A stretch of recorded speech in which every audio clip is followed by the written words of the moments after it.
kelas B. Perkenalkan, nama saya Yunista Putra Kakak. Saya Dewi Sintia Paltiali. Saya Federica Toraka. Saya Devanti Mirali. Saya David Asana. Saya Delar Leo. Saya Sindiana Olin. Saya Mr. Daniel Bodo. Pada video kali ini kami akan memaparkan tentang nursing advokasi. Selamat menyaksikan. Apa itu nursing advokasi? Nursing dalam bahasa Inggris berasal dari kata nurse yang artinya perawat, di mana perawat merupakan seseorang yang bertugas memberikan asuhan pada individu, kelompok, keluarga dalam keadaan sehat maupun sakit. Sedangkan advokasi merupakan peran profesional perawat untuk melakukan pembelaan dan perlindungan kepada pasien. Sedangkan nursing advokasi merupakan proses di mana perawat secara objektif memberikan klien informasi yang dibutuhkan untuk mengambil keputusan dan mendukung klien apapun keputusan yang ia buat. Materi yang berikut adalah tanggung jawab perawat. Tanggung jawab perawat dibagi menjadi dua, yaitu tanggung jawab umum dan tanggung jawab khusus. Yang pertama, tanggung jawab umum dalam memberikan asuhan keperawatan, meningkatkan ilmu pengetahuan dan meningkatkan diri sebagai profesi.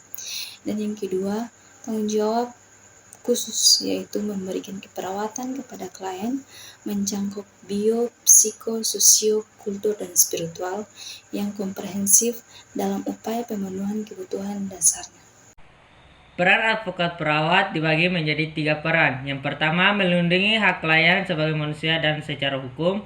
Yang kedua, membantu klien dalam menyatakan hak-haknya bila dibutuhkan.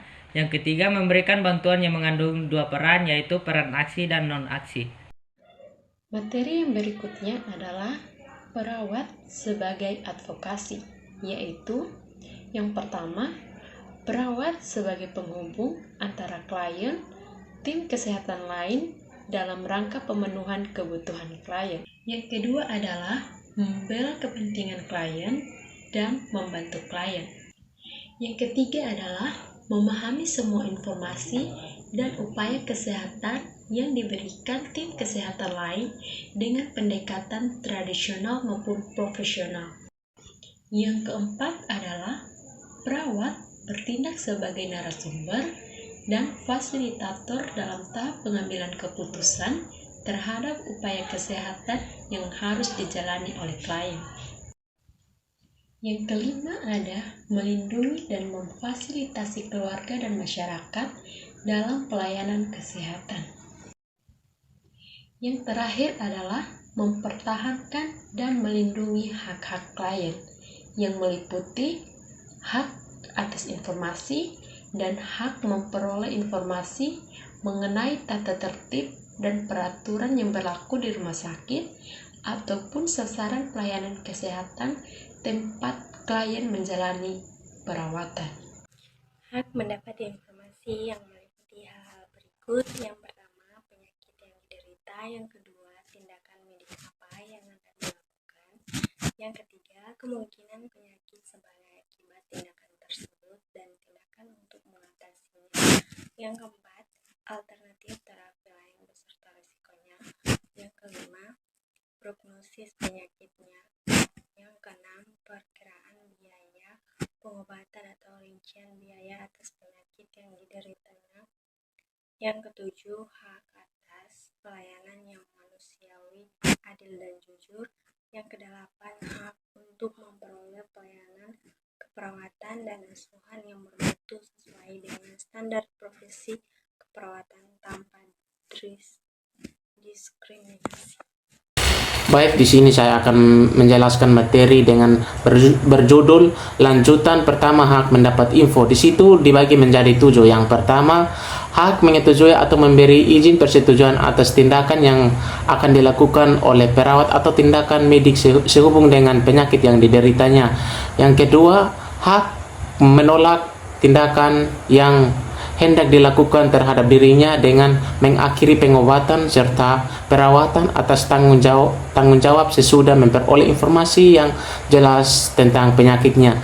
Yang ketiga, hak yang didampingi keluarganya dalam keadaan kritis. Yang keempat, hak menjalankan ibadah sesuai agama atau kepercayaan yang mengganggu pasien lain.